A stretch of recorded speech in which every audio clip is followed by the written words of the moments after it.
News conference at New York City's Cooper Union College after a group of Jewish students had to barricade themselves in the school library from pro-Palestinian protesters. Watch.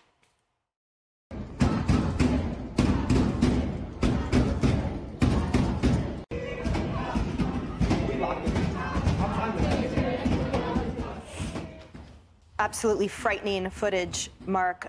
And no one should be in this situation ever, let alone Jewish students from other students. Yeah, no, 100%. I mean, it just evokes the images of the people who are barricading themselves in safe rooms in the kibbutzes, or during the Holocaust. You don't barricade Jews into a room to save themselves. But this is, and reportedly this also happened at Columbia. There's reports that in Harvard some Jewish students had to do this. Look, there's a problem with anti-Semitism on both the left and the right, but they're different. Right-wing anti-Semitism is largely a fringe phenomenon. You don't see Harvard students holding neo-Nazi rallies, right? Left-wing anti-Semitism is an elite phenomenon. It's in the most prestigious universities. It's in the halls of Congress. And we're not doing what needs to be done to contain it. There was a Harvard CAPS poll just came out. 51% of majority of those 18 to 24 said that the attacks in Israel can be justified by Palestinian grievances. 64% said Hamas and Israel have equally just causes. I mean, that's our young generation. We are failing. Our universities are failing to educate young people, and they are failing in their responsibility to police this on their campuses. You should not be teaching at a university if you think that killing Jews is okay. Harris, one of those students described it as hiding like Anne Frank during the Holocaust. Yeah. Reports are that the mob included professors, and reports as well are that NYPD responded efficiently and promptly, and yet were prevented from entering the library from private security at this college. There are a lot of questions that need to be answered at this presser. Look, I wonder if these universities really understand who the victims are.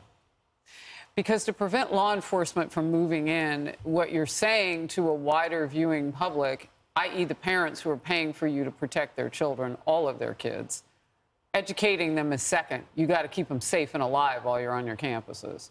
But what you're saying to those parents is that you've chosen those who would say anti-Israel over those who are hiding. And having been to that space on the 75th anniversary of the finding of Anne Frank's diary in Amsterdam, you should go. It's a very small room where they all lived and hid out, and then were eventually found and executed. If you understand who the real victims are, to the universities out there, you don't deserve another dime until you protect the real victims. And when police, law enforcement show up to protect the real victims, if you are in the way, you should be treated like a criminal. Now, that's pretty big language, right?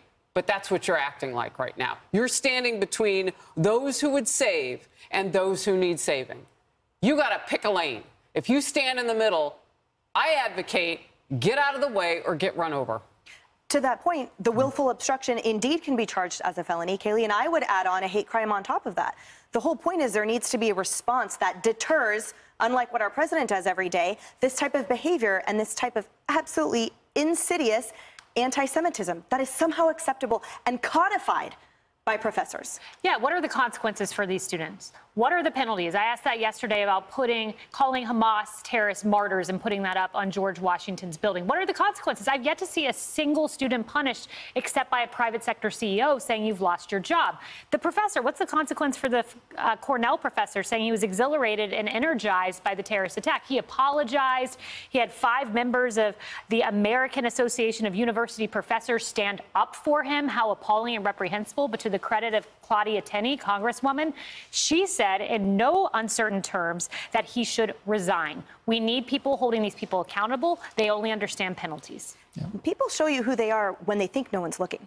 All of these apologies, all of these, oh, that's not me, only happened when there was rightful backlash and questions. Even Karine Jean-Pierre, oh, I misheard the question. Everyone shows you exactly how they feel when they don't think a camera's on them, and it is reprehensible. But also, if these were black students and there were neo-Nazis banging on the door, it would be on the front page of every newspaper, leading every newscast, and it wouldn't be tolerated. Well, let me add to that.